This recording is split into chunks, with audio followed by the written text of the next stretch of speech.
હાલોલમાં ધમધમતા જુગારધામ પર એસએમસીની ટીમે દરોડા પાડ્યા છે। એસએમસીની ટીમે રેડ કરી અને સાથે જ 11 જુગારીઓને ઝડપી પાડ્યું છે। પોલીસે કુલ 3 લાખનો મુદ્દામાલ પણ કબજે કર્યો છે। વધુ કાર્યવાહી હાથ ધરવામાં આવી। એસએમસીએ 13 લોકો સામે ગુનો દાખલ કર્યો છે, જ્યારે અન્ય 3 જુગારીઓને પકડવા માટે તજવીજ હાથ ધરી છે।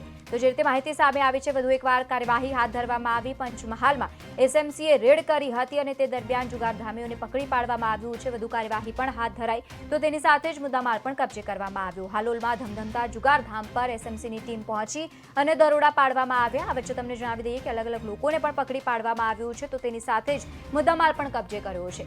એસએમસીની ટીમે રેડ કરી અને તે દરમિયાન 11 જુગારીઓને ઝડપી પાડવામાં આવ્યું છે, તો તેની સાથે જ ₹3 લાખનો મુદ્દામાલ પણ કબજે કરવામાં આવ્યો। વધુ કાર્યવાહી પણ હાથ ધરાઈ।